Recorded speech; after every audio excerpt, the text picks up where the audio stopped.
All right, everyone. Welcome to another Empires and Puzzles Books interview video. I am JekylandHyde, Jeff, otherwise known as Empires and Puzzles Books.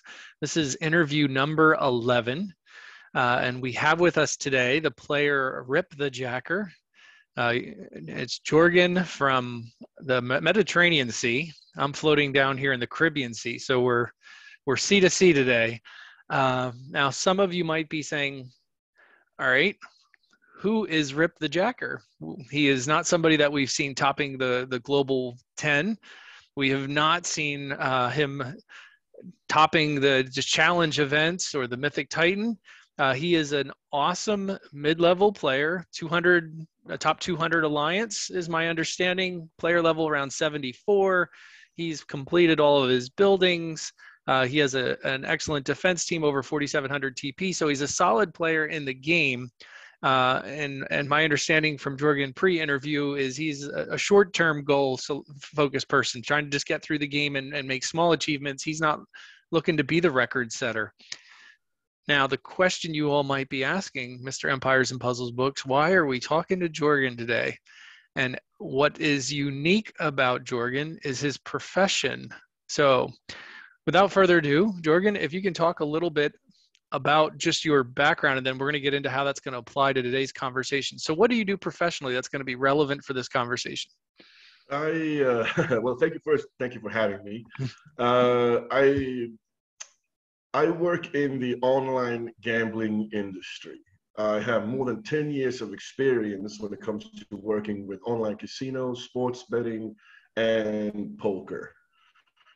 And I reached out to you because I saw your interview with Mr. Spock, where you both briefly touched upon the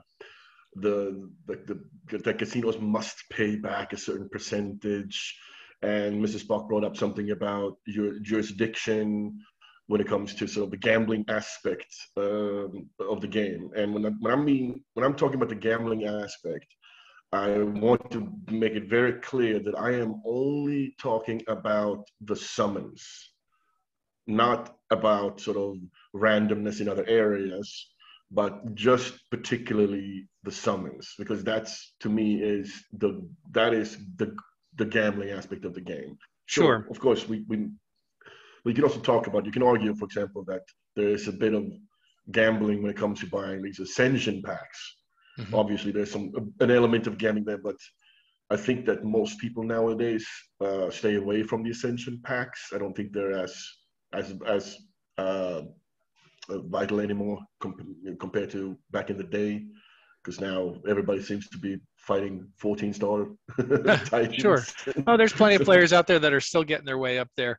But so if I can, so a focus of our conversation today is going to be on RNG, the random number generator, and how random really is this game. Now, as some of my loyal viewers are aware, I've done some testing of different aspects of RNG in the game where I can. So let me be upfront and clear that neither Jorgen or I are affiliated in any way with Small Giant or Zynga. Neither of us have any access to their coding. So today's conversation is going to base a small amount on my testing and a large amount on his experience in online gaming and how RNG at least affects casino games, and some hypotheses or conclusions he might have drawn from playing Empires and Puzzles for, you've been playing about 2 years, if I recall? No, I started out, actually, I pulled up the, I had to pull up the list of the achievements of the month. Oh, okay. Heroes of the month. So it turns out that I actually started playing in April 2018. 2018. All right. So I've been around for it's quite been about 3 years. Game. All right. All right. That's actually, I know you're a C to P, cheap to play. So I was impressed with the progress that you had in 2 years. So that makes more sense that if you're spreading it out over that time. So, so again, just so we're clear, a lot of this is just from in-game experience, and we're going to rely on Jorgen's professional experience working with these types of online interactive casino games. Specifically, you've been working with like the roulette, poker, slots, all of it. So again, there may or may not be a direct comparison here. I think we're both in a position that we're open-minded enough to acknowledge that we're human and have our own confirmation biases when we're playing games, and we always see the red lights when we're driving, and sometimes we got to point out our own green lights. So let's take this with a little bit of a grain of salt, but let's have a serious conversation about what we know or what we think we know about the random number generator within Empires and Puzzles. And just for the viewers who are not familiar, you will hear the term RNG a lot as an acronym for random number generator. And a random, actually, you know what? I'm going to rely on you. Can you define for us just what is a random number generator? Okay. Well, there are a couple of different types of random number generators. So it's not just the one. You can have a random number generator that relies on an external factor. You need an entropy source to get the whole thing started. And if you have a true, completely random number generator, it needs to be connected to the physical world in somehow. For example, the speed of wind or noise outside, or something that cannot be controlled by a machine whatsoever. So it needs an external entropy. The more sort of the ones that are used sort of for like the simpler ones. Well, not to say that they're actually simple, but it's a basic algorithm. Well, it's not. Well, it's basically an algorithm, but it's a very complex one, and it relies on a seed. You need a seed number to start, but the more complex these things get, they generate their own seed numbers before sort of picking a result. This is what makes them very random. At least sort of these are the type of random number generators that we use in the online gaming industry. And the way it works for a player, for example, is that when you click, for example, and slot games in any casino work the same way.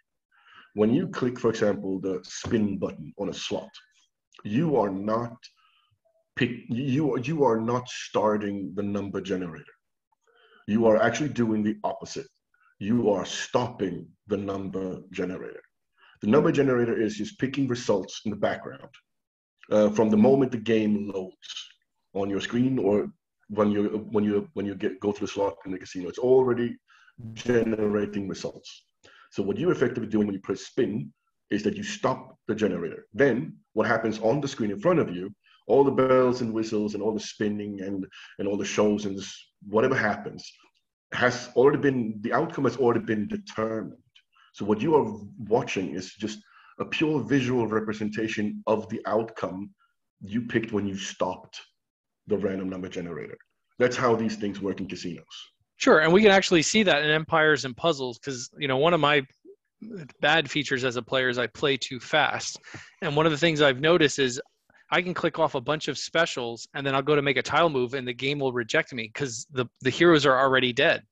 The graphics are still playing, the specials are still going off. But realistically, from a computer standpoint, it's already done. And you can also see this sometimes in the game. Again, if you play too fast like I do, a graphic will be playing that will ultimately kill an enemy hero, and you made a match 3, and those 3 tiles will appear to go through them. And and the only way they goes through a solid object is if they're already dead. So the computer already knows they're gone. The graphic just hasn't caught up to the conclusion already. All right. So for example, like these games are just attractive because it's visually attractive. But of course, in online gaming, you can have the attractive is that you can win money. But we can't do that in our game that we're playing. You cannot win anything in Empires and Puzzles. Sure. Which is why, from a legal standpoint, Empires and Puzzles does not need to have any certification or regulation when it comes to the gamble aspect of this game. So there is no external agency that holds them accountable for what they publish. No, and also there's no third-party verification of their RNG technology, which is one of my biggest concerns when it comes to the transparency of what they're doing. Because, for example, the only thing that tells us that this is random is that Small Giants tells us it's random. That's the only reason we believe it's random. We have no idea what type of technology they use. We have no idea whether or not it's been verified by any third party, and they're not licensed in any way, shape, or form.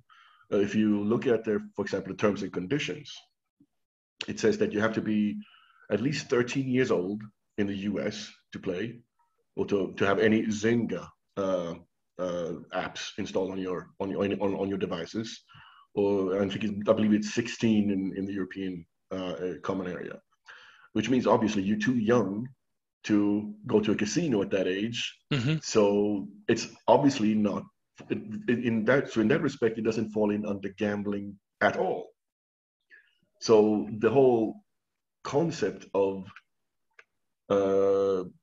Small Giant or Zynga talking about RNG technology, well, it's only RNG because they say it's RNG.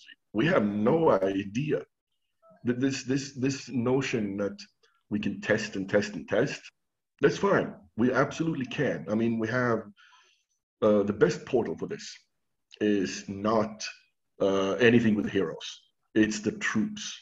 That's the best portal to check this. So let's pause on there, because we're gonna. I'm sorry. I'm rambling. I'm sorry. I know. No. Stop me at any time. No. You're good. I just don't want to get ahead of ourselves, because I think we want to kind of end.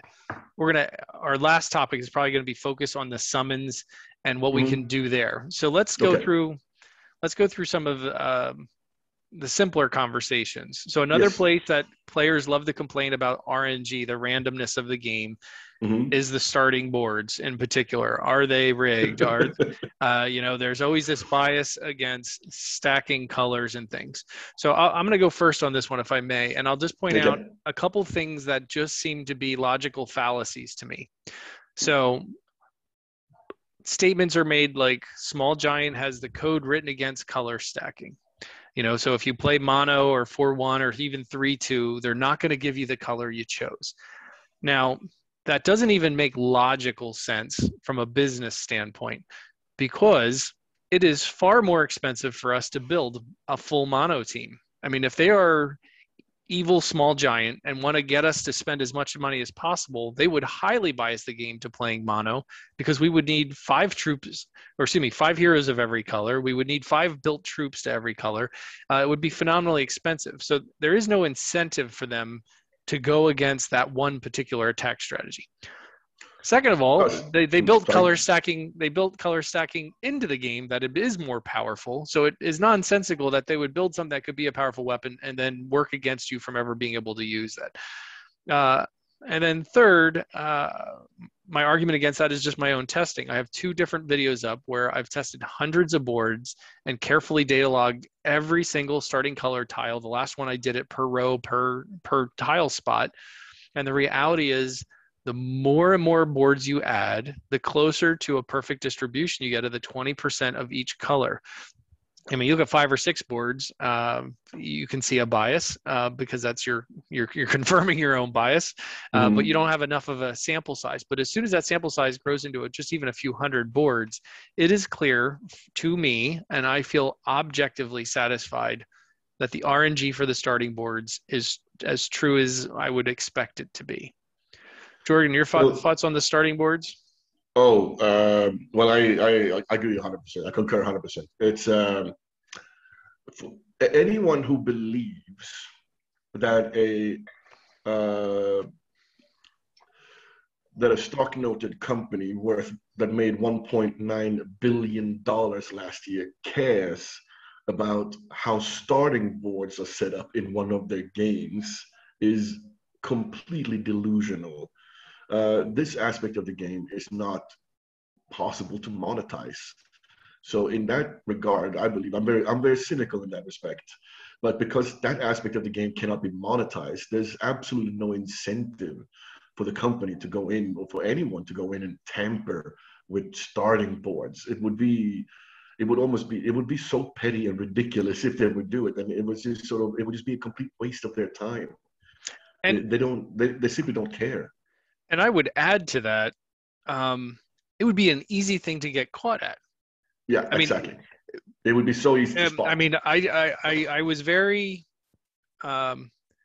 objectively as scientific as I could be with doing the testing that I did on starting boards. I tested X amount of boards, with each color, my full mono teams. And so for people getting biased, I should have seen that rather quickly. And I have to, Jorgen, I have to tell you, I have to laugh. Some of the comments that I get back that make me laugh is people say, well, you didn't do enough of a sample size. Oh, yeah, I saw that. I saw the interview when they just kept asking you to add more and more data. And the more and more data you added, the more and more they just dig their heels in. Right. And and I'll tell you this to those that complain about the sample size. 350 starting boards and raids. That was my last sample size. Now think about how long it takes to do 350 games. If there is a bias, then it doesn't even matter, because I played 350 games. I won 80% of them. So if there's a bias that affects you as a regular player, you should sure and heck see it sooner than 350 games. So it just doesn't exist. And I do find it comical that people still. Yeah, I mean, I think it's this sort of this desire to win every time when you raid or when you fight someone else in any shape, way, or form, if you raid a war or whatever. The desire to win sometimes clouds your judgment when it comes to just observing what's going on. It's like if you saw the movie Rounders, the poker movie.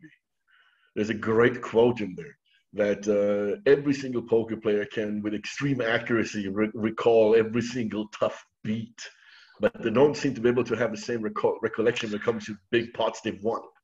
Sure. I'm paraphrasing. Yep, but, the confirmation bias. Exactly. I don't remember the last 6 green lights. I just realized I got 2 red lights in a row and the world's against me. I know. So let's move on. For the viewers, go ahead and argue with us in the comments if you want about the starting boards, but they're random. I don't know what else we can do to prove that to you. And if you're going to believe it, we're probably never going to change your mind. There's no point in even, I don't understand why people even discussing it. So it's a moot point. So the next place that we're going to talk about, which is probably one of the more insignificant places in the game, there's a few items that we can purchase in the in-game shop that are randomized. So the name, namely it's the Ascension packs, but I think there's some with battle items too. And you see the Ascension packs, they'll say guaranteed to get 3 of these items or at least 2 of these items, but they'll show you 10 items. Yeah. And so what doesn't mean, and there's always something attractive there, right? There's a sexy telescope or darts or a ring or something mystic tonic that we need. And it's tempting to spend, I think it's 600 gems, which is basically equivalent to $6 to get 3 items on that list. Yeah. Now, if you look at the published odds, and they do publish the odds on there, you can click on the little info thing, and the odds tell you up front. And I applaud Zynga and Small Giant for this. They tell you up front, your chances suck. Yeah. Like they tell you up front, like they're saying, hey, this is an awful buy, but you're welcome to spend $6 on it. So, Jorgen, have you ever bought any of the Ascension packs or those battle items? I think I did once. I think I was just trying to prove a point to myself that this is nonsense. Sometimes it's like you need to remind. Sometimes I believe you need, if you do something stupid at some point and you stop doing it for a long time, you just need to remind yourself of, oh yeah, that's why I don't do that anymore. If you know what I mean. Yep. So I think I did it once, and I didn't get any of the good stuff, of course. And I bought maxed it out. So I bought all of them. Yep. I think 5 max or something, right? Yep, you max at 5, so it's basically $30 US, $6 a pop. You get 5 chances. Yeah, and got nothing out of it, and that's just like, oh well, this is super stupid and super pointless. Because the thing is that everybody expects you to get 2 4-star items on every pack they get. It's just like, no, you're not. Not going to happen. No, never, never going to happen. So I for a while there, I was getting those pretty often when they popped up. Basically, what I was using as my deciding factors is if I had if I had 5 darts and the Ascension pack popped up with darts, then I would gamble. And I said in my mind, all right, I'll take the gamble. I'll drop the $30 and do the 5 spins and see if I can get the 6th dart. And I noticed what happened is every now and then I'd get the 6th dart or the 6th telescope. And then I noticed that I was very tempted to just buy the next Ascension pack that came up, even though I wasn't in need of that item to complete anything. And then I started documenting what I was doing, and it is awful, and it is as bad as they say it is. So again, we should not be surprised if the odds they give, it's not robbery or theft when a company says these are crappy odds and they give you the crappy odds. So the Ascension packs, I think, are pretty awful. One of the ones that I did do an extensive documentation on, you know what, now I'm thinking about it, I never published it, was the Trainer Hero packs. How often do you get the trainers?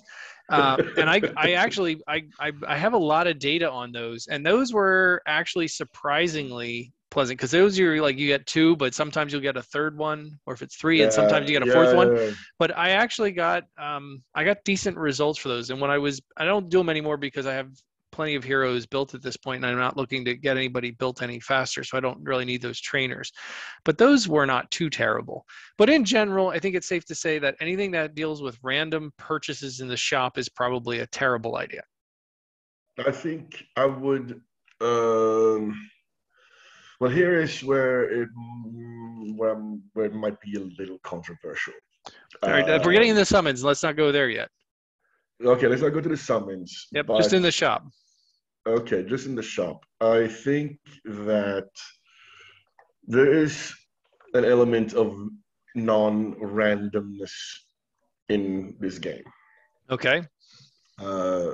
And it has to do with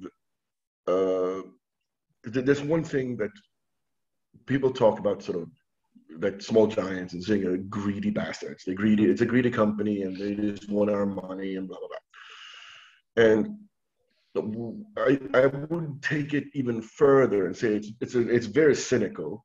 But this is where I can draw from my experience from the online gambling. Is that when you have an online business or any kind of business for that matter, you need to know your customer. You need to do your KYC. And you need what's that? To know KYC. KYC. Know your customer. Okay. Yeah. So basically, you need to know to the T when you can expect your customer to churn, which means stop. In our case, stop playing or stop buying or whatever it is. Whatever it is. When your customer stops buying your products or using your service, it's just called churn. And if you don't know that, then you shouldn't be, your business model will fail eventually, because you are relying on people to use your service often. In our case, deposit money, buy gems, and spend them on things. Mm-hmm. And the way we do this in online gambling is that everything is tracked. It's like Google. It would track everything you do. As long as the moment you log into your account, every single thing you do, and for how long, like duration, what games you play, for how long, the amount of money you deposit, and what you do with it, everything gets logged. And based on this data, because obviously you're not you're just a number in the system, mm-hmm. And this number is slotted into a specific segment, like a segmentation. You have to segmentate your clients, your customers. So you have your high rollers, and then you have like your casual, fishy players, right? And it's all based on like certain data points. Now, we don't have many data points in Empires and Puzzles in that respect. We only have, for example, how often and how much do you deposit? And what do you do with your gems? And based on that, I can guarantee you 100% that you are slotted into a segment in this game by this company, and you are rewarded accordingly. And people can call me a liar and say this whole pay-to-play doesn't work. Well, does it or doesn't it? I mean, first off, if you don't put your plastic into this game, well, obviously your chances of progressing in any meaningful sense is going to be extremely limited. So already there we can see there's an element to this. And I can say, for example, I just realized earlier today when I was trying to figure out, like, when did I actually start playing, because it's been so long now. And I realized when I looked through the hairs of the month, and I'm just looking at the list of names going through the years, and I'm thinking, which ones did I pull and which ones didn't I pull? And then I can see like a pattern in my head already emerging, like, okay, hold on a minute. That's when I stopped chasing a particular hero. So then I didn't get rewarded that month, not that month, not that month. And then I get rewarded again. So it's a little bit like like what we call in online gambling, we call it a reload bonus. That all of a sudden you get a gift out of nowhere to keep you going, to keep you interested. Because, for example, if you get, let's say, like the hero of the month, all of a sudden there's you are now incentivized to keep playing because you want to level that guy if it's like a worthy kind of hero, right? So now all of a sudden you have an incentive to stay on the app. And everybody knows in this industry, in online gambling, for example, everybody knows that the longer time you spend on the site, the more likely we have to see a conversion. And in this case, I mean conversion as in a deposit. Right. So as long as you keep getting these little trinkets to keep you interested and keep playing, so as long as you can feel that you are making some kind of progress, you are way more likely to stay on and keep playing. And to keep playing, well, we all know what that means. Mm-hmm, of course. So let's get to our next spot, where RNG comes into play. Yes. And then we'll jump into the last one, which will be the hot button topic, I think, when we get into the summoning. So the other place that RNG comes in is the in-game rewarding system. So it could be, if you're killing a Titan every day, you get certain Titan rewards, and how often does those 4-star Ascension items pop up there? It could be the actual competitions with the Ninja Tower and the Mythic Titan and the monthly challenge events. Now, some of those events, so like with the challenge events, anybody can go in there and look that if you score in the top, you will get these 4-star Ascension items. They are not randomized. However, other events have these chests at the end, or the random prizes that pop up, like the Titan chest. Well, actually, we can probably just throw all the chests in there, right? We have the daily the daily chest, the monster and the hero, the Titan chest, the Titan loot. The Mythic Titan, they show you this broad range of where you can get stuff. And it's sort of the same with the Mythic, with the Ninja Tower. So what is your feeling on the prize distributions that are not the defined ones that say, hey, if you get first, you are getting these things? So what's your feelings on the chest and the things that pop out of those? Well, I think that in order for this game to work, you need to have some kind of thrill and anticipation.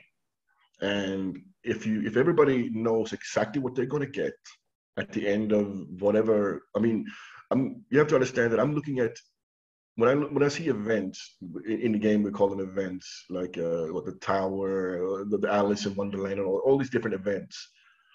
I just put on my gambling hat, and I'm looking at these as promotions. These are temporary promotions where people are enticed to deposit more in order to compete.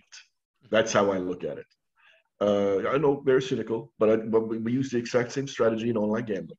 So that's why I can draw these parallels. And if you give everybody sort of a straight up answer, like this is what you're going to get, then you risk losing a lot of players because, like, but I already have that. I don't need that. Or it's like then you risk, for example, the monetization of what you're trying to do. And so if you keep this element of randomness when it comes to the rewards, and so it's more like sort of you just reach into a bag and grab something real quick and see what you get. Like, it keeps players at least more interested in completing these kind of things. I mean, for example, I love the fact that they have from challenge events. I love that they have, okay, if you complete this event, you get this. I love that they have that, because and then it gets a little bit more towards you get better and better stuff the higher you are, right? I'm not very impressed with the Mythic Titan thing, where everything just keeps scrolling. If you're in this percentage, well, you can get some of this stuff, and you have no idea what's going on. Right. And I'm thinking to myself, okay, so what is it that guarantees that I will get any of these things? I mean, it just looks it looks a little bit ridiculous. But like, I understand the concept. I understand why they're doing it. And it's all sort of geared towards monetization of the app. Which areas can you monetize? How do you keep players interested? And this is where I believe this kind of randomness comes into play when it comes to what Titan loot you're going to get, what event stuff you're going to get in certain aspects. I think it has more to do with monetization than randomness, to be honest. Okay. So then I guess the logical next question would be, what is your feeling on players who refer to the A+ curse in Titans? I mean, yeah, I've been A+ a few times, well, many times really, and it's I think that because you are the only person in that bracket, so you're not sort of competing for loot against other players, which means that here's what you get, and the players who are, for example, in A, B, or C, they are competing against each other well, not directly, obviously, but they are all competing for loot within that bracket. Yeah, maybe comparing is a better word than competing. Yeah. Okay. Yeah. Well, I mean, no. I would actually still call it competing, because you have only one A+. That right. player is going to get whatever that player gets. Then if you look at sort of the people who are in the A bracket, there could be several players in there. So they are the ones now, they are sort of, as far as the game awards these players, they are now kind of, as far as the game is concerned, they are in competition for awards. So they have to distribute awards between these people. Right. That's why I believe some of these players can get way better stuff than A+, because there's no guarantee for A+ to say like, well, if you are A+, you will get four-star material, for example, right? Because there are no guarantees for A+ to get any sort of awesomeness. This is why I believe that this is why we have this kind of like curse of A+. Right. Is it not relevant? Isn't it relatable to? I almost want to compare it to buying a lottery ticket. So on a 14-star Titan, A+, A, B, and C all get 4 slots for a potential 4-star ascension item. Yes. But again, if we're comparing from player to player, if you got A+, you basically had 1 lottery ticket. So you had that 1 chance for those 4 slots. But if you look at the other 4 people that got A, those 4 people combined now have, 4 tickets, or they have 4 slots per each ticket. So they actually have 16. So there is more chances that they'll get the A+. So it's more likely, because we have the same 4 slots, but you only have 1 A+ versus 4 A players. So there's 16 chances that somebody got that 4-star mat. And then when you get to B, it gets even wider. So there is that many more people competing to get that one item.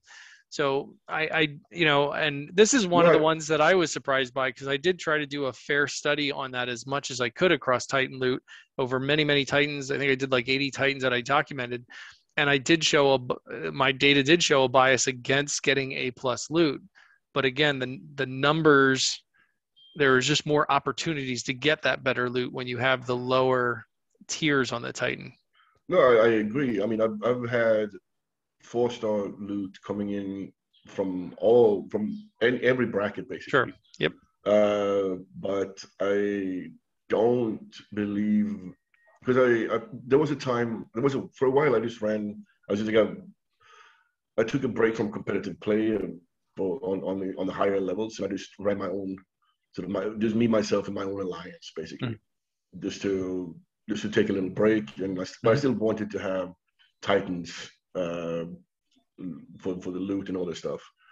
And obviously, when you play yourself, you're always A plus. Hmm. so, Right. so, but I didn't see any kind of uh, improvement in terms of rewards or anything like that at all. So I Okay. think that I would probably prefer to be in the either B or C bracket, to be honest. Because of how you describe it, that you have more sort of chances to hit like a winning ticket in that bracket compared to here you are. This is what you get if you're A plus. All right. All right. So I think it's time for us to now roll our sleeves up and get kind of dirty. Oh, okay. Here we go. So now I did have the benefit. Obviously, we were talking we've been going back and forth since Mr. Spock's interview through email, trying to figure out how we wanted to broach this subject. So I do have the advantage of some pre-knowledge on where Jorgen's coming from with some of this. All right. So as a gentle reminder, Yes. for a decade now, he has been working in online gambling casinos, actual cash casinos. So there's things that are incentive there from a business model to make money. So he is definitely coming from the capitalist viewpoint of how do you make money out of these games. And as a second reminder, he did point out earlier that since Zynga and Small Giant are not actually distributing cash as rewards, they're not beholden to the same restrictions, third-party oversight, regulations, those kind of things. So it's harder when they say that they're going to issue an X percentage on summons, that they're actually offering the X percentage on summons. So now we're going to get down and dirty and talk about your feelings on the summons portals. So I'm gonna let the cat out of the bag there and just let you go a little wild, and then I'm gonna poke with some questions once we get going. But what is your feeling from 3 years of playing this now? That's almost 30% of your career working in online gambling at the same time. What is your impression of the summons, the various summons portals? Well, okay. Like I said earlier during a conversation here, is that we know this game to be random when it comes to summons only because we're told it's random. There's nothing else that we can rely on in this aspect. Only because we are told, not even in Zynga's terms and conditions, we're not told any. There's not, the word random doesn't even appear in their terms and conditions, and it doesn't have to, because they're not regulated or by any licensing body anywhere in the world, and so they don't have to be compliant with any of these rules, which means that there's no need for them to be subjected to any third-party company to actually verify that they have a random number generator in place to decide the outcome of summons. I hope that was clear and not too ranty. Nope. Oh no, you're good. But for example, the best place to look at the numbers, because they do give us numbers, but we have no idea of actually knowing whether or not these numbers are real. Sure, and for the record, Zynga has indicated, well, Small Giant has indicated that they do distribute summons based on the published odds of the summons. So yes, they do publish odds. You can click on them on any summons up in the corner, that little info icon. They'll show you the percentage chance for each hero in each level, and they have confirmed that is what they do. That okay. But do they do that? So here's well, let's just. I'm not going to accuse these companies of cheating. I'm not going to go that far. But let's look at the easiest portal, which is the troops portal. Mm-hmm. That's the easiest one because the numbers add up. We can do the maths there. Very easy because you have, the amount of troops you have that are available in the game. And we also have the percentage right there to us. So there's 10% chance to get a 4-star troop. Not a specific one, but just one 4-star troop. and we have 90% chance of getting a 3-star. So now we can do like super simple math, because we know that there are in total, 10 different 4-star troops. Mm-hmm. Outside of the Ninja Tower. Yeah. Outside the net. I'm Right. just talking about Regular the during regular troop. regular time. Just regular time. So we have mana and critical for each color. So that's 2 Yes. troops each color. That's 10 possible troops that you would get on a 4-star. Yes. And then we have 3 of each 3-star. So for the percentages to add up to just simply to 100, you would need to have bare minimum. You would need 1 of each of the crit and mana per color, and then you would have to have 6 of each individual 3-star troop. Then all the numbers stack up and becomes 100. Mm-hmm. So that means you have 100 troops, and you have the exact number for the exact percentages stack up. Mm-hmm. But anyone who's ever done a 10 pool in troops will notice that, well, you don't get a 4-star troop every time, but mathematically you should, if those numbers are correct. I mean, you have them there in front of you. 1 out of 10, you should get 1. But since the numbers don't add up when you're doing your pulls, you can immediately say that, well, so that points then towards randomness. That, well, you're not guaranteed anything. Sure. Yeah, because you didn't get any, but I got 2. Yeah, exactly. Right. But for example, this is just to sort of show mathematically that the numbers add up to 100 in that portal. But only if you have, for example, 6 of each 3-star troop. I don't even go into what they do, because there's a crit, they're all different ones. But you need 90 of those, because you have 10 of the mana and crit troops. Now, this is based on whether or not you have exactly 100. Let's call them symbols instead. Let's call them symbols, and you have 100 symbols in this portal. For this like wheel to be turning, like a slot game. So you have 100 symbols. You click it to stop. One symbol shows up, and that's what you get. And then you have these odds. So if you have 100 symbols, that's correct. If you have 1,000 symbols and do it proportional, you will still have the same outcome. So the odds would still be exactly the same. So when you look at the other portals, where you have, for example, 1.3% chance of getting like a legendary hero or something like this, right? Then you have to again start calculating how do you add up all the heroes in the portal and get a proportionate distribution in order to reach these percentages. And I can tell you immediately that 1.3% does not add up unless you add a ton of extra symbols to this reel that you're watching. You will need hundreds of them. I haven't done the math yet, but I know that just by looking at the numbers I did, was this reel has to be very, very long in order for that number to be accurate. And like I said, I have, when they say it's RNG, I'm always skeptical when there's no evidence of that, in the sense that there's no evidence of it other than us testing it and trying to find whether or not there is RNG here, whether or not it's random.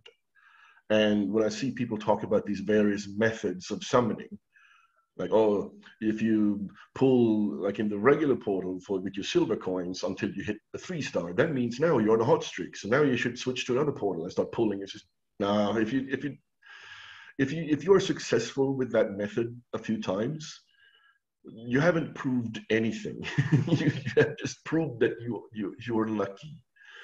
it doesn't prove that there is such a method that actually works consistently, because if there was, then everybody would be doing it. Everybody would eventually get the heroes they want, and it would ruin the game. There wouldn't be any game balance and no incentive or fun to play it. Sure, and let's be fair. There is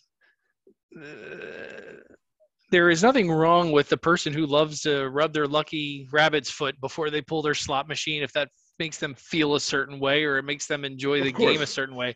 But to profess that that is a factual indication of the outcome of a random experience is nonsensical. Well, any player who believes and professes this method to be true, that right. if you anyone who professes that to be true is welcome to contact me, and I will point them at an online casino, and you can see if your method works there too. All right, so I'm gonna try to play devil's advocate for some of the viewers who are passionate about there is one particular method, and you alluded to it a little bit. They talk about the censure method, where it's a specific set of summons that you do with the daily summons to get to a 2-star troop and then a 3-star hero, and then you switch over to a different summons and then event summons. If you get an event hero, then that's the time to do a 10 pull, and you're more likely to get a 5-star hero from that event. Now, the logic allegedly is this. Since they don't have true RNG, like you said, that works on a random, biometric pressure, when was the last time it rained, some natural random factor, that everything, since it's based on that seed number, that there is inherently a pattern, and this is a way to test that pattern to see when it's going to be hot, the quote unquote hot streak. And I always like when they actually use the phrase hot streak, because that is definitely gambler logic. Let's gambler phrasing. But again, let's get back to the proposed logic is you do XYZ steps, and if they are repeatable, then that means the RNG is now in a spot to be sweet, and that's when we're going to hit it. So why does that logic not work?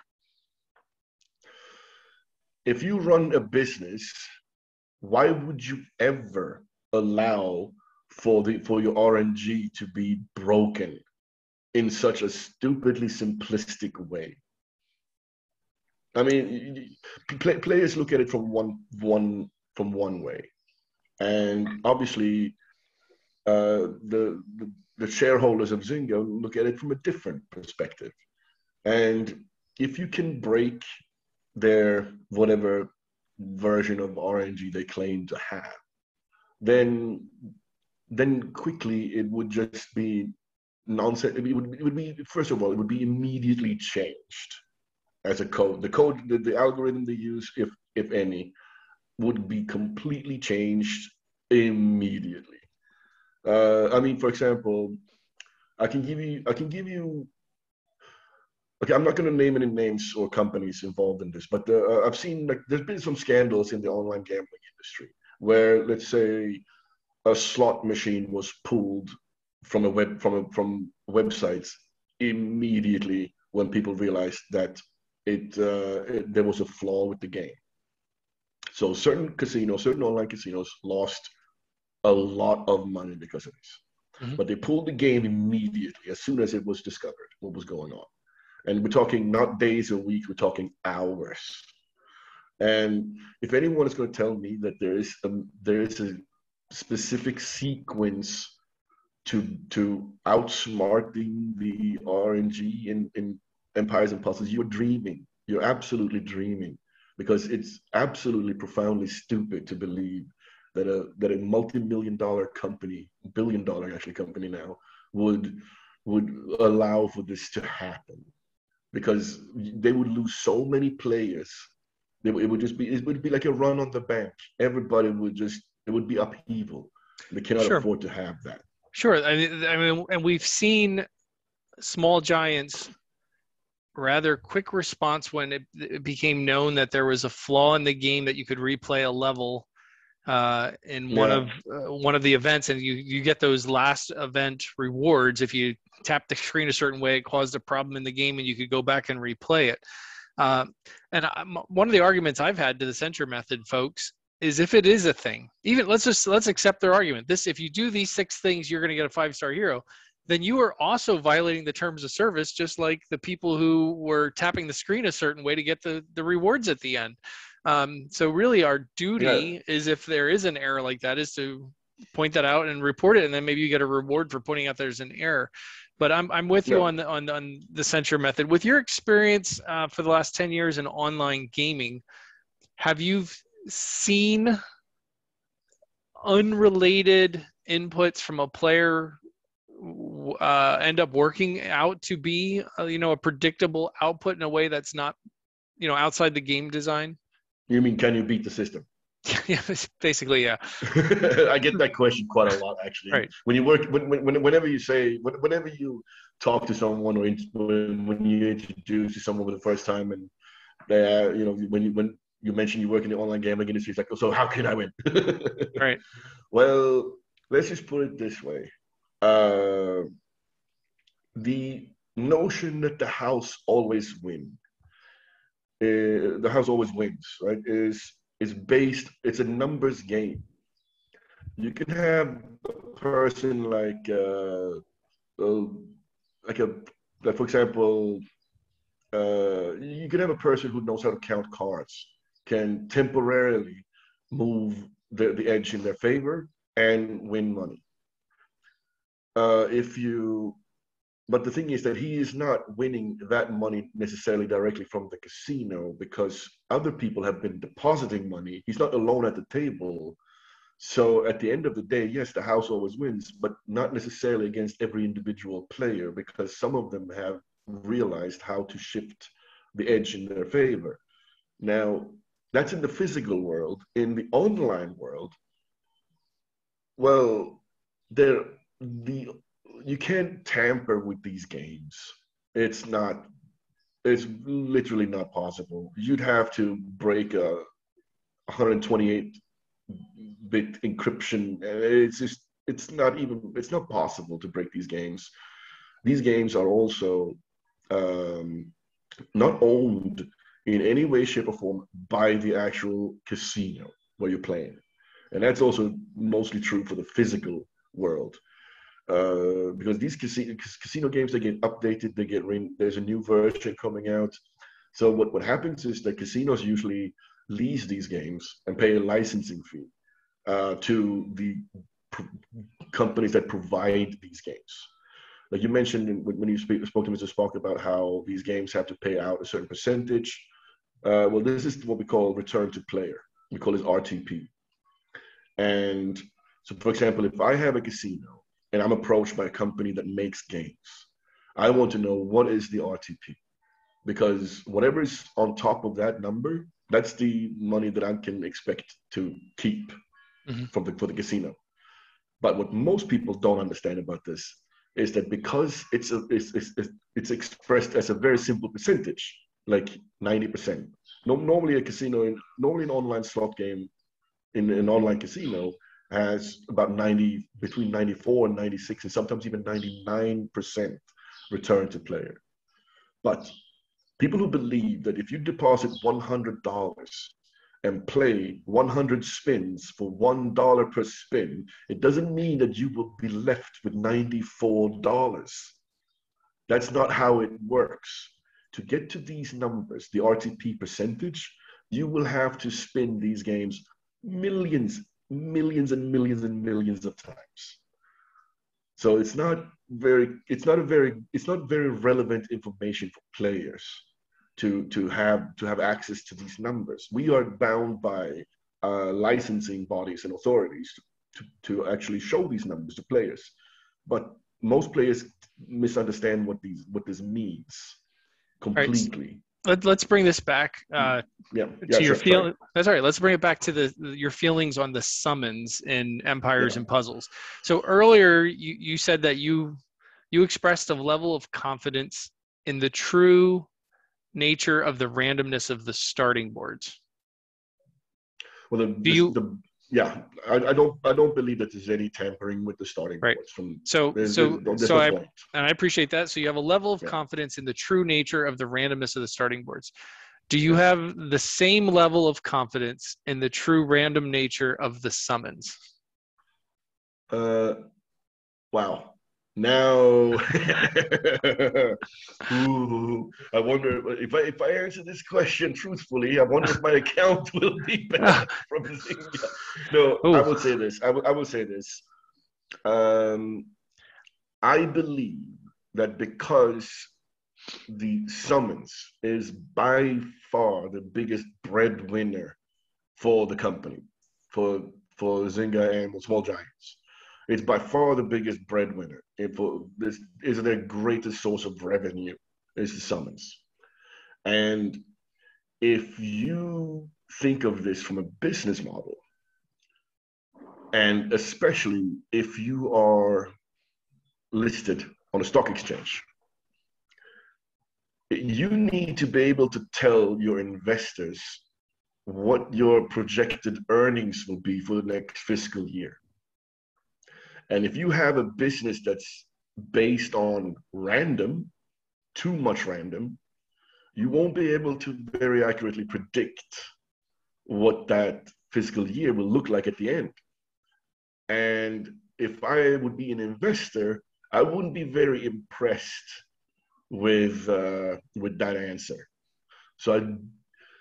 So I do believe that that players at some point will notice that they might be incentivized to keep playing in one way or another. And most likely, I would say that it would be something to do with the type of heroes you get from time to time. Because there are many people who sort of, I've seen people rage quit because, oh, I spent so and so much and I didn't get this one. And it's like, of course you didn't. But guess what? Why don't you just stick around and wait for your sort of your reload bonus, so to speak, to come around? Because I'm sure they exist within this game, 100% sure. You cannot okay. afford. I mean, you have 40 when you have so many downloads of this game. I mean, it's been downloaded more than 40 million times now since it started. Okay. Can I pause And you 1 second? when you have, yeah, sorry. All right. I just wanted to stop you because you made a comment about a reload bonus. I've never heard this term. I'm assuming most players have not. Well, educate us on what is a reload bonus. Okay, so a reload bonus is a tactic that you use in. It's basically, well, in my industry, in online gambling, we can predict down to the hour when uh, a specific segment of players will churn. That means we will lose these players. And in order to keep these players, you send them an incentive.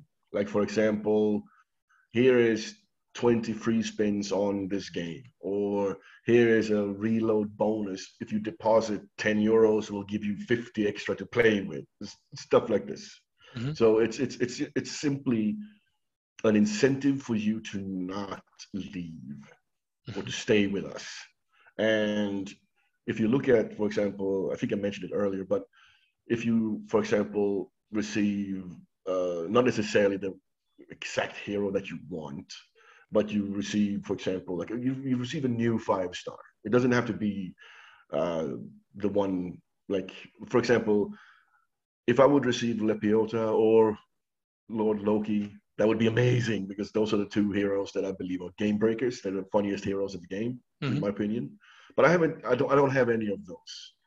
But I wouldn't be surprised if maybe there would be a greater chance of me receiving either one of them if I stop playing for a couple of months. Mm-hmm.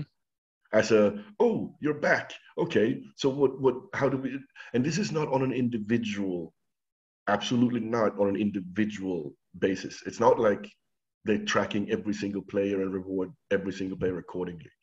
It has more to do with segmentation of players. So, for example, VIP players in online gambling, they get everything they want. Oh, you want tickets to the next U2 concert in wherever? Of course, here you go, sir. mean, you've been gambling, you've been making deposits of like $20,000-$30,000 a month, and you pretty much lose every time. So of course we don't mind giving you something back. But these are the players that keep the casino alive. It's not the players that deposit 10 euros per week, and still, even if they lose, they're not valuable to the casino, not in the same respect. So the thing is that if you are a player who have been depositing a lot and frequently, and you go on a break, you can be damn sure that there's some kind of strategy involved in how to entice you to come back to the game, or even a strategy in place to make you not leave the game. Now, I'm 100% sure. I'm 100% sure. All right. So, and now when you said about this isn't down to the individual player, so it's not like they know me, JekylandHyde, Empires and Books. It has to do with me as some kind of demographic that I'm a player that is spending X amount of money on average per month and playing X amount of hours per day. And we have seen, I haven't seen it because I don't stop playing, but I have seen people post, there's like if they've gone with, I think it's like 30 days or something without the game, there's a thing when they log in again, it says, oh, welcome back, you can buy all these gems. It's like a ridiculously cheap deal. So I get that. That's an obvious what was the phrase again you were using? Sorry, reload bonus. Well, reload bonus, yeah. Right. Yeah. So that's an obvious one. I the game was off for 3 weeks. I turned it back on, and they suddenly offered me this great sale. And that's easy for them to calculate, right? Like the game has not been on this account for 3 weeks. When they turn back on, make sure you offer them these goodies. We want to get them back. But there's a problem with that one. Sorry for stopping you. There's a problem with that one. And I can understand why it would be in place, but it's a very sloppy kind of deal because the company has already allowed you to churn. To leave. The company you already left. Allowed you to stop. So right. Now there's like a static kind of sloppy gem deal for when you come back. Right. I mean, if you know what you're doing, then you shouldn't allow players to churn in the first place. Exactly, and that's where I wanted to go. Thank you for this. Okay, sorry. That's exactly no, that's right. That's exactly where I wanted to go. So that's an obvious reload. But from what I gathered from our pre-interview conversations, you have a feeling that there is some kind of a reload bonus experience that happens to the pay-to-play players, or maybe even the cheap-to-play players, depending on how they're interacting with the summons. So if, and again, you don't work for Zynga, I don't work for Zynga, we have no idea what their coding is, but based on your experience in a similar gaming industry, how would you feel that reload bonus would look to keep players? So for example, this weekend, I went over budget and I did a zillion summons trying to get Costume Vivica. She was featured in the costume chamber. I was nowhere near the published odds, and I did a lot of pulls.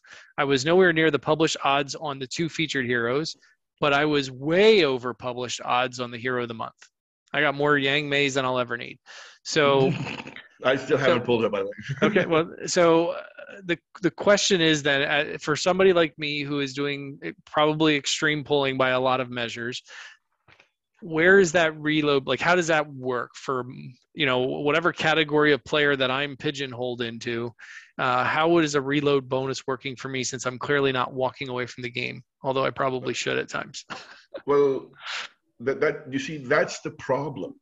As long as you don't walk away, there's no need to incentivize you to stay. But for example, we're both daily players. Mm-hmm. And if, for example, we would slow it down, and I don't mean just like sort of to every 48 hours or something like that. I mean really slow it down and log in maybe once per week. Then I believe that there would be an incentive. There would be something. There would be, because, like I said, I'm not 100% sure. I don't believe that there is an actual RNG. I have no reason to believe that there's an actual RNG involved in this game. Not like by the standards that we apply to the gaming industry. And the online gambling industry is more regulated than tobacco and alcohol combined. And you don't have to take my word for that. You just have to look into it a little bit. And the software that we use is absolutely guaranteed to be random. And I don't really see it in Empires and Puzzles. I don't really see that randomness by comparison when I look at online games. And especially not when I read the terms and conditions. And right. So what would you look like? So if you're saying that if I close the game down for 3 weeks and I come back and I'm offered some kind of big gem deal, that's a sloppy reload bonus. So if I just slowed down my playing, I haven't been playing very much, would the reload bonus be, are you saying it's something obvious like that it would still be a sale or promotion that pops up? No. It would be something very subtle. Like what? So give us an example of what you think a reload bonus would look like. Well, in this game, for obvious reasons, it does not work the same in online gambling because you cannot sort of rig games to pay out to players. It's not possible. Right. So you wouldn't be able to have, for example, so you come back after 2 weeks and now you're going to hit the jackpot. No, that's not. You cannot rig these things at all in this way. But I do believe there is a way of, let's just say, make the Empires and Puzzles RNG slightly more favorable towards certain brackets of players. And like I said, the greatest way to keep people playing this game is to award them 5-star heroes because they take time to level up. They take resources and testing, and then there's the emblems, and it keeps you playing. And I know that sounds pretty cynical, but I firmly believe that there is a way for them to let's say manipulate outcomes towards certain brackets of players. That's what I believe. All right. So do you feel that if that is true, so if they are being more favorable to the pay to play, would you feel that is we've already agreed that we feel that the boards are random, so you wouldn't necessarily find it in the gameplay. So you're thinking that the reward would come through the summoning, that we'd get better rewards through those parts of the random parts of the game. I mean, there's no value for the company, for the business, to give a damn about the starting boards in this game. Right. You can't monetize that, so it's just pointless. It's like I don't understand why people even believe that there's some kind of unfair anything going on with these things, right? Because it's just a point. It's a moot point, and even if it is really from a business point of view, so right. All right, so I'm going to play devil's advocate on the other side then. So if the suggestion is that if you're pay to play, you're going to be rewarded with potentially getting more heroes or better heroes because they're going to keep you around longer and you'll be leveling them and all that stuff.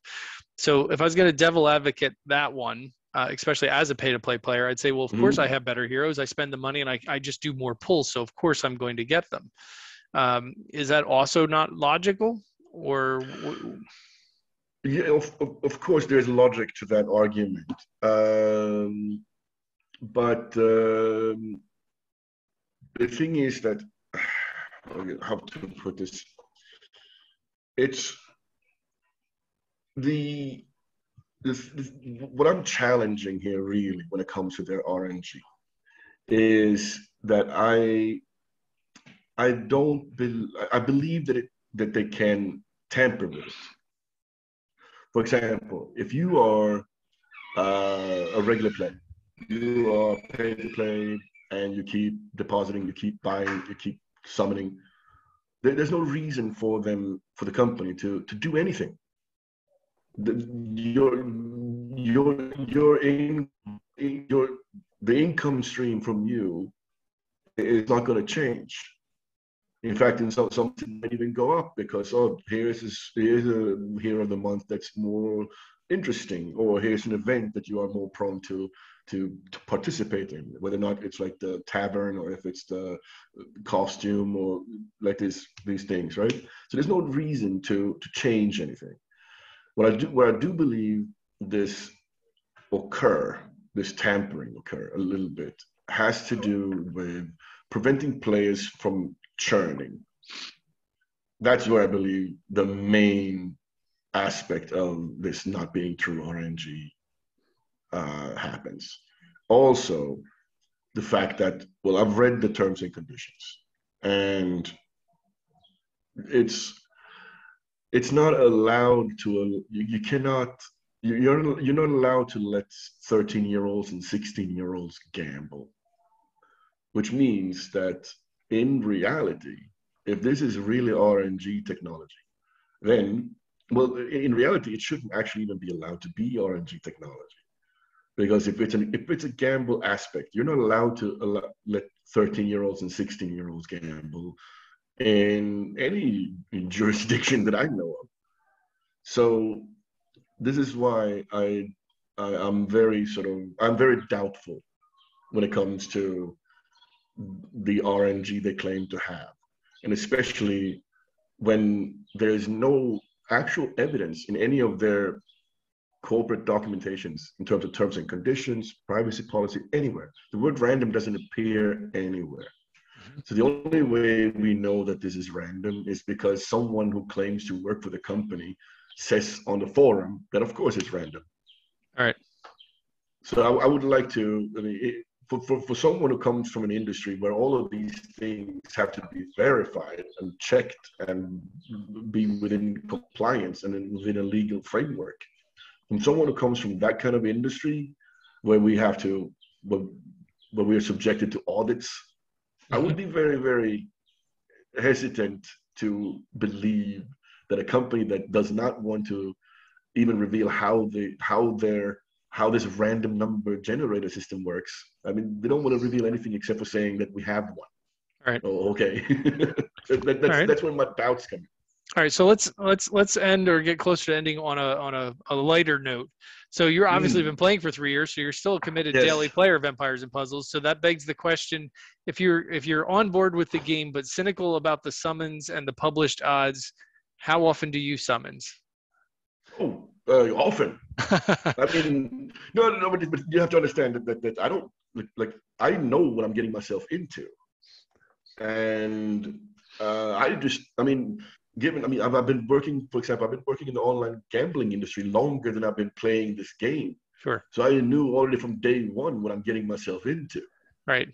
So as long as you're fine with what you're doing within the confound of this game, go for it. I mean, have fun and enjoy yourself.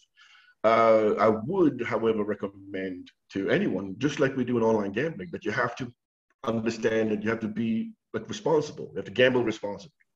I mean, for every online casino promotes responsible gambling, which means you have to set limits for yourself. Like, how much do you deposit every month? Don't ever gamble with money you cannot afford to lose. Sure, Always make sure that you pay all your bills and rent and everything that you need to take care of. Rent and food are much more important than Empires and Puzzles. Yes. Always. Remember that, kids. Before you grab your dad's credit card, remember that. So let me ask you, so let's get away from the RNG and all that stuff. Let's just ask some general player questions. If you don't mind, your player name, your handle is RipTheJacker. Where are we coming from with that? What's the history of your name? It's Jack the Ripper. Okay. Obviously, it's an anagram, almost. It's it's like one letter short or something. Sure. So you're playing off of a fictitious character in a novel, sort of like My Name is JekylandHyde. Jack the Ripper. That's right. Jack the Ripper. That's right. Was a very, very real serial killer in London in 1888. Yep. Yes. Sorry. I think he is considered to be sort of the original sort of serial killer. Yes. Total brain fart on my. Don't worry. My JekylandHyde is a character, fictitious character, one person who also wanted to do evil things, but in a different way. So why pick that as your player name? Well, I think it's fascinating that the first ever serial killer, by sort of modern definition of serial killer that we are aware of, at least in some way, shape, or form, was never caught. There are some theories now coming to light about who he could have been. And that's just the sick part of it. Like, this guy managed to kill five or six women, I think, in a very small London area during a time while police were out patrolling the streets 24/7, and he still managed to get away with it. Like, he was never caught, and he was taunting the newspapers and everything. All these classical things that we see serial killers do now. So I just feel that I just do look at wordplay on his name. Okay, interesting. Do you want to do a plug for your alliance? Oh, Arcane Illumination. Yeah, I was just recently promoted to co-leader, so that was fun. Nice. And are you a full alliance? Are you at 30 members? Yeah, we are. We have been struggling a little bit in the last couple of weeks to maintain the 30. We had a couple of people come in and out, which I believe affected our overall ranking. We were top 100 for quite some time, but a bit, I think, below 50, around like 60, 70, somewhere there. Okay, we do nice. beat like 14-star Titans every day. Right, that's the way to do it. Wars a bit up and down. Yeah, the 14s every day is important. Well, I really appreciate you taking the time to chat with us. I know this was a different kind of interview for our series since it was not so much focused on the game and gameplay. But I was very excited when I got your email to understand the implications of your experience in industry that is relatable. And I appreciate you being honest about your perspectives and also understanding the limitations on what you could share and what you do know. So thank you very much. I really appreciate your time today. Yeah, well, you didn't ask me about the biggest, greatest noob mistake Oh, of that all is time. right. Oh my God, that's You right. forgot. Oh, All interview right. is not over, everybody. No, I forgot. no, You hinted at this no. twice in our Yes, emails, and you said that you made one of the worst noob mistakes ever in the game. So, oh, I wanted to wait for it until this moment. So please, Jordan, what did you do? In terms of, oh God, in terms of noob mistakes. Oh, all right. So I had just started playing the game. I wasn't even aware of the fact that there's a forum, people are discussing things. I had no idea. I was just a noob player. And I noticed that, oh, okay, so there's this thing called Hero of the Month in the portal. And maybe this even alludes a little bit to what I was talking about earlier. But I got a very early welcome gift in May 2018, because I pulled 2 Alassis. Okay. And the following month, I pulled 4 Gravemakers. Wow. And I noticed that, well, if you feed one hero of the same kind basically to itself, you get an increased percentage to actually boost its special level. Let's just say I have 1 Gravemaker now, and even though at 75%, that Gravemaker didn't actually go up. Ouch. That's beyond ouch, I would say, but it's ouch. Yeah, that is probably one of the worst noob mistakes anyone has ever made in this game. Considering the Gravemaker for such a long time has been a staple hero on both offense and defense. Wow. I mean, it's only now that we see a meta game with basically 5 heroes on defense. It used to be basically just 3 or 2 even. When we had Guinevere and Gravemaker, then we had Telluria, Gravemaker, Vela. Right. And now we have all of a sudden Bera, Frigg, Odin. Yep. And then 2 more heavy hitters, basically. Right. Like, for example, like Finley. I'm sorry to hear you had that error. Oh Yeah, yeah, I appreciate you that bringing me is, back to that though. I did forget to ask you that.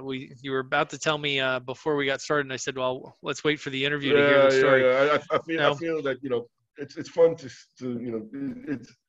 it's only fair to share.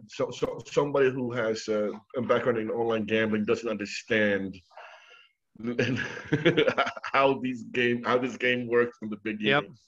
So, well, I appreciate you sharing that. Anybody who's watching at this point, feel free to put it down in the comments. What was your biggest noob mistake?